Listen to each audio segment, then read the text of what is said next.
आपका वोट है उसे हम पवित्र मानते हैं, होली मानते हैं, उसे चोरी किया जाए। वोट चोरी हो रही है। अब हमारे पास प्रूफ है कि इलेक्शन कमीशन वोट चोरी में इन्वॉल्व है। वोट चोरी बंद करो, बंद करो, बंद करो। वोट चोरी नहीं चलेगी, नहीं चलेगी, नहीं चलेगी। वोट चोरी हो रही है। इलेक्शन कमीशन खुलकर बिना डरे बीजेपी के साथ मिलकर चोरी कर रहा है। साथियों नमस्कार, मैं हरिश्चंद्र बंडवाल इस वीडियो में आप सभी का स्वागत करता हूं। दोस्तों, ये ट्रेलर आपको इसलिए दिखाया कि आजकल राहुल गांधी का टेप रिकॉर्डर जब भी बजता है तो एक ही बात कहता है, वोट चोरी की बात। अब दोस्तों, ये तो हमको आपको पता है ना कि हमने जिसको अपना मतदान दिया वही चुनाव जीत कर आया। लेकिन राहुल गांधी को दरअसल एक नया मंत्र मिल गया है दोस्तों। बिना चुनाव जीते प्रधानमंत्री नरेंद्र मोदी को किस तरीके से सत्ता से बेदखल किया जाए। अभी जब मैं आपको दिखाऊंगा ना दोस्तों, होश उड़ जाएंगे, यकीन नहीं होगा, ऐसा लगेगा कि आसमान फट पड़ा है। ये कांग्रेस के इतिहास में हो चुका है, इतिहास की सबसे बड़ी वोटों की चोरी। चोरी मत कहिए, डकैती। जब लोगों ने किसी और को चुना और उनको बेदखल कर दिया गया। यह कांग्रेस की अंदरूनी राजनीति की कहानी है और आज की नहीं है, यह आजादी से भी पहले की है। जिस तरीके से सुभाष चंद्र बोस को कांग्रेस से बेदखल कर दिया गया चुनाव जीतने के बाद भी, वही तरीका इस बार नरेंद्र मोदी के साथ आजमाने की कोशिश की जा रही है, साजिश रची जा रही है। मैं इतिहास की सबसे बड़ी साजिश दिखा करके आपको ये बताऊंगा दोस्तों कि किस प्रकार से प्रधानमंत्री मोदी के लिए ये सब कुछ किया जा रहा है। एक बात आप समझ लीजिए, राहुल गांधी ये बात समझ चुके हैं कि अब जनता की अदालत में वो कभी नहीं जीत पाएंगे, क्योंकि उनके पास कुछ है ही नहीं कि जनता उस चीज को पसंद करे। ये समझ गए। उनको ये भी पता है कि चुनाव आयोग सही है। उनको ये भी पता है कि इस मुद्दे पर ये कहीं भी चले जाएं, सुप्रीम कोर्ट चले जाएं, क्योंकि ये गलत है, ये जीत नहीं सकते। फिर आखिर ये बार बार वोट चोरी का मुद्दा क्यों उठाया जाता है?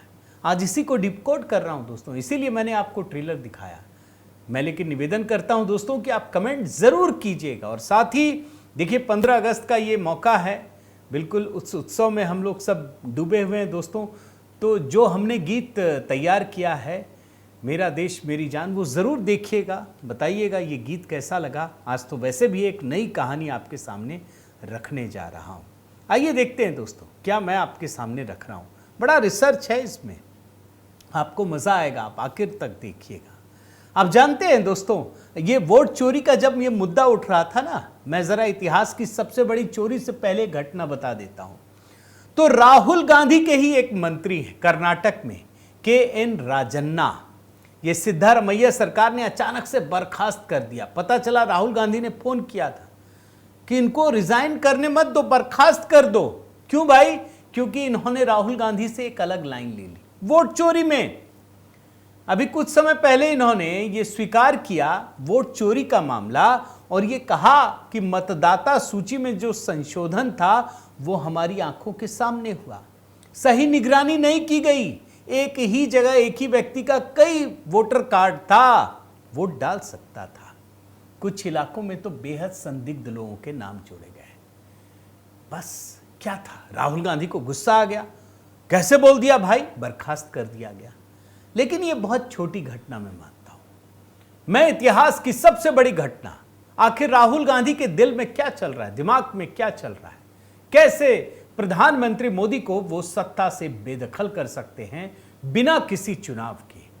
आपको एक वाकया याद दिलाता हूं दोस्तों, ये हेडर पढ़िए। जब चुनाव जीतने के बाद भी सुभाष चंद्र बोस को देना पड़ा था कांग्रेस के अध्यक्ष पद से इस्तीफा।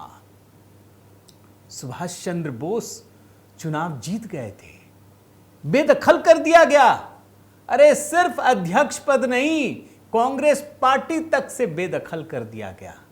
तो जब सुभाष चंद्र बोस को ये किया जा सकता उनके खिलाफ, तो नरेंद्र मोदी क्या चीज है भाई? जानना चाहते हैं क्या हुआ था? ये कहानी बहुत पुरानी है दोस्तों, महात्मा गांधी से जुड़ी हुई है।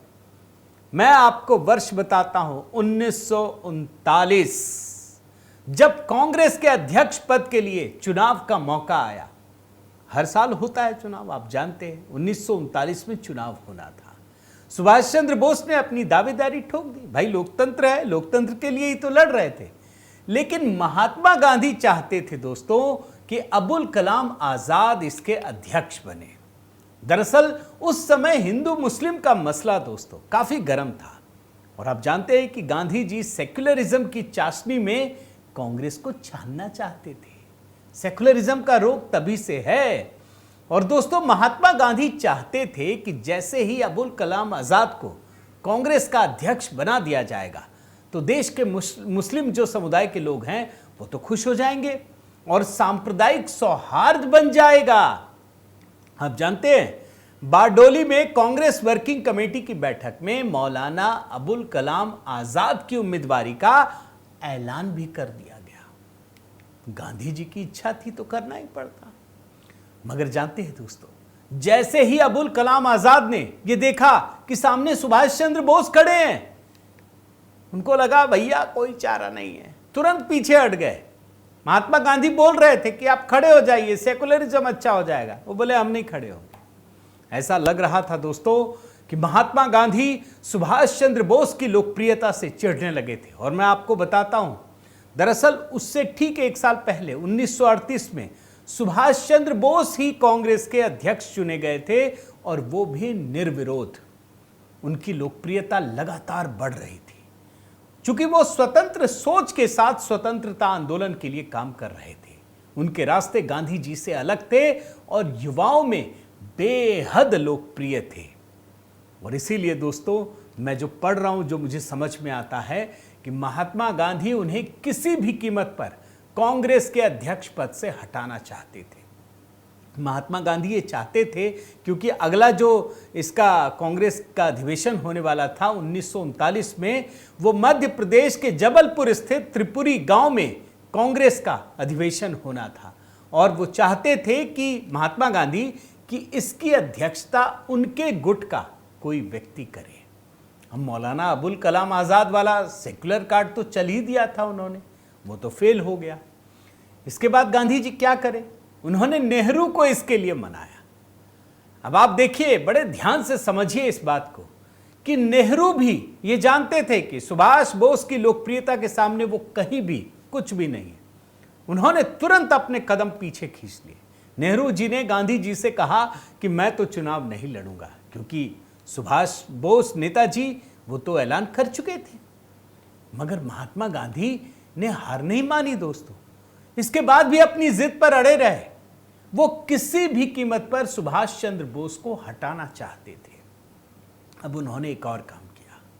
पहले मौलाना अबुल कलाम आजाद, फिर नेहरू, अब उन्होंने पट्टाभी सीतारमैया को आगे करने का फैसला किया। और जो गांधी जी ने उस समय नेहरू को चिट्ठी लिखी दोस्तों, मैं जरा आपको कोट अनकोट में पढ़ करके बताता हूं।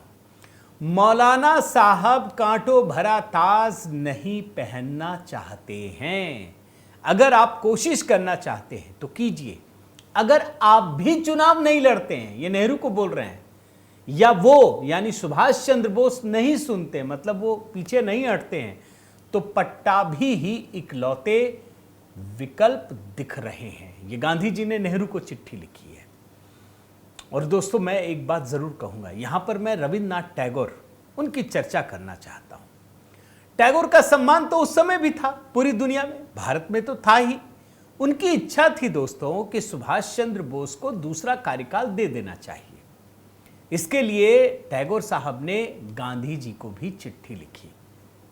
लेकिन गांधी तो हठ धर्मिता पाल चुके थे। बस एक ही मंत्र, बस सुभाष बाबू को जाना ही होगा, नेताजी को जाना ही होगा। और दोस्तों, अब कांग्रेस में, मैं ये 1939 की बात कह रहा हूं, कांग्रेस में अध्यक्ष पद के लिए चुनाव के अलावा कोई चारा नहीं बचा। चुनाव की तारीख जो तय हुई थी 29 जनवरी 1939, 29 जनवरी 1939। एक बात और आपको जानना चाहिए दोस्तों, कांग्रेस वर्किंग कमेटी में गांधी जी के समर्थकों की संख्या ज्यादा थी। चुनाव के लिए एक तरफ थे सुभाष चंद्र बोस और दूसरी तरफ थे आंध्र प्रदेश से आने वाले पट्टाभी सीतारमैया।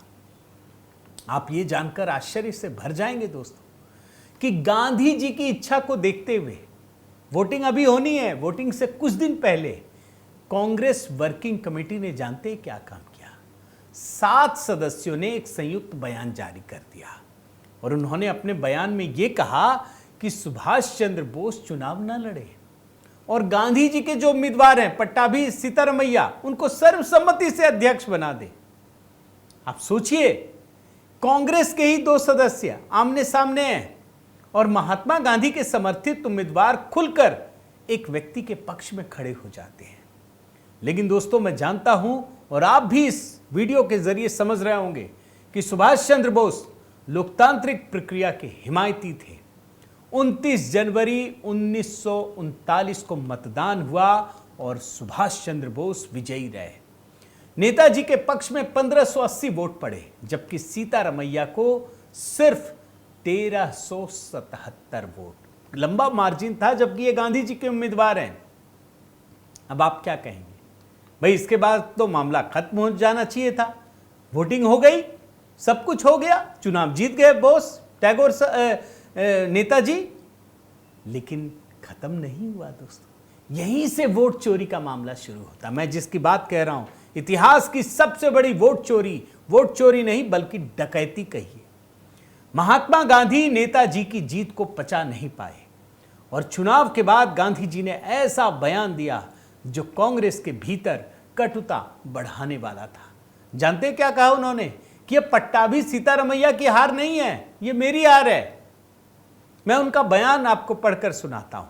मुझे उनकी मतलब सुभाष चंद्र बोस की, मुझे उनकी जीत से खुशी है और चूंकि मौलाना आजाद साहिब के नाम वापस लेने के बाद मैंने ही डॉक्टर पट्टाभी को चुनाव से पीछे नहीं हटने को कहा था, लिहाजा उनकी हार उनसे ज्यादा मेरी हार है।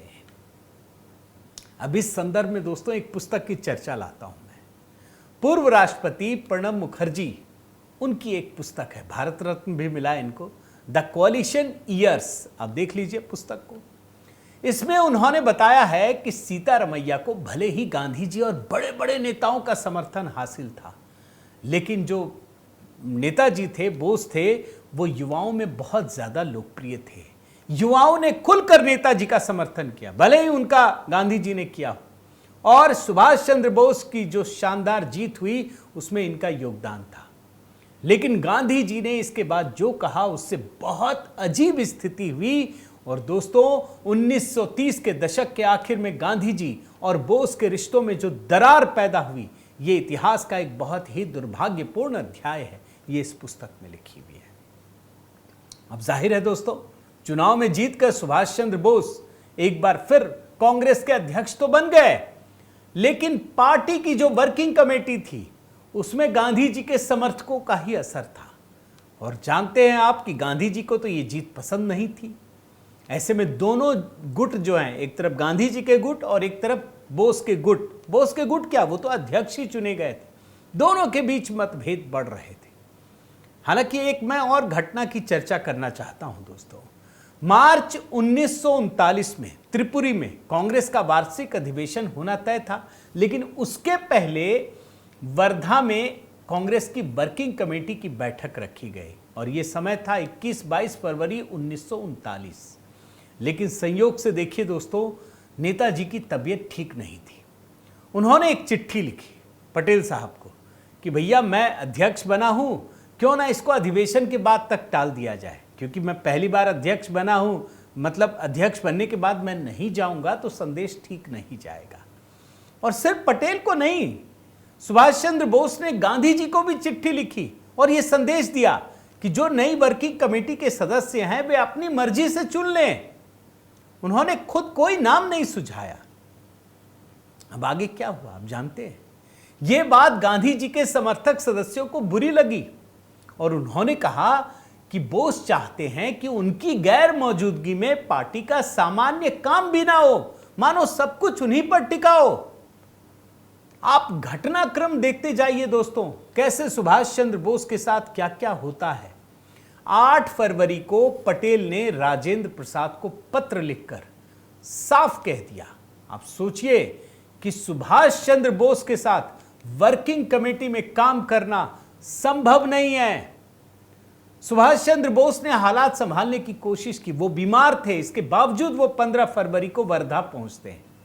वो महात्मा गांधी से मिले, लेकिन कोई फायदा नहीं हुआ। और 20-21 फरवरी वो बीमारी के कारण तो बैठक में नहीं गए, और इस मौके पर जानते क्या हुआ? सरदार पटेल सहित करीब दर्जन भर सदस्यों ने इस्तीफा दे दिया। आप देखते जाइए वोटों की डकैती का खेल कैसे चल रहा था। हालांकि मीडिया में ये सब नहीं दिखेगा दोस्तों, अच्छा ही दिखेगा, जैसा मैं आपको दिखा रहा हूं। बहुत अच्छा मतभेद है, लेकिन ये नहीं वो नहीं। चुनाव के बाद क्या कुछ हो रहा है वो मैं आपको बता रहा हूं। चुनाव के बाद बयानबाजी भी तेज हो गई। गांधी समर्थकों ने सुभाष चंद्र बोस की नेतृत्व क्षमता पर सवाल उठाना शुरू कर दिया। जानते क्या कहते थे उनके नेतृत्व को? छेद वाली नाव। और इसी माहौल में दोस्तों 8 से 12 मार्च 1939 तक त्रिपुरी अधिवेशन हुआ, लेकिन गांधी जी शामिल नहीं हुए। गांधी जी को पसंद ही नहीं था।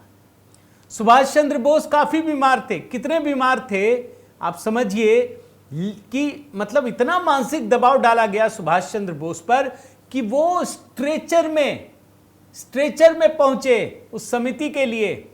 लेकिन इतना सब कुछ होने के बाद भी जो महात्मा गांधी के समर्थक हैं, उन्होंने उनको बख्शा नहीं। जानते क्या किया उन्होंने? सुभाष चंद्र बोस की बीमारी का मजाक उड़ाते हुए ये कहने लगे कि कहीं नेताजी ने कांख में प्याज तो नहीं दबा रखा है। प्याज मतलब समझ रहे हैं ना, कि बुखार का आभास पैदा होता है कांख में अगर प्याज डाल ले। इस तरीके से उनका मजाक उड़ाया गया। आप सोचिए। और इस अधिवेशन में दोस्तों गुटबाजी इतनी इस कदर बढ़ गई थी कि बात हाथापाई तक पहुंच गई। जेबी कृपलानी ने एक पुस्तक लिखी, अपनी आत्मकथा माय टाइम्स, मैं आपको दिखा रहा हूं। इसमें उन्होंने लिखा है कि बोस समर्थकों ने राजेंद्र प्रसाद पर हमला कर उनके कपड़े तक फाड़ दिए। खुद कृपलानी पर भी हमला हुआ, लेकिन उनकी पत्नी सुचेता ने किसी तरह से उनको बचा लिया। क्या क्या हो रहा था ये मैं बता रहा हूं।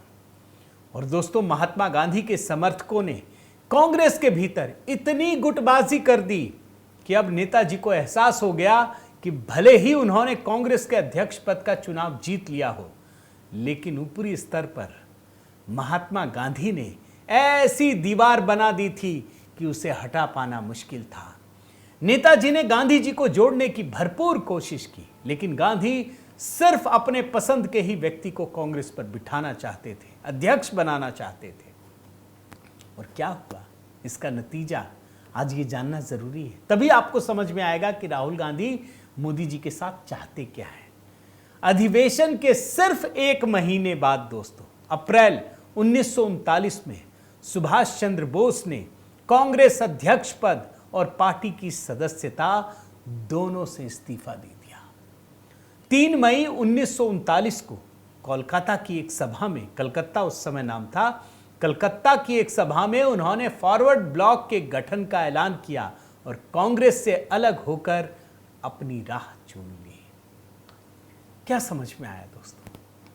भाई सुभाष चंद्र बोस तो चुनाव जीत गए थे, सब कुछ हो गया था, लेकिन महात्मा गांधी और उनके समर्थकों ने ऐसा एक माहौल बना दिया कि वो समझ गए कि यार यहां तो अब नहीं चलेगा। ये एक अलग दुनिया है, ये ऊपरी लोगों की दुनिया है, नीचे के लोगों से लेना देना नहीं है। यही हाल इस समय प्रधानमंत्री मोदी का करना चाहते हैं। इनको पता है ये चुनाव नहीं जीत पाएंगे।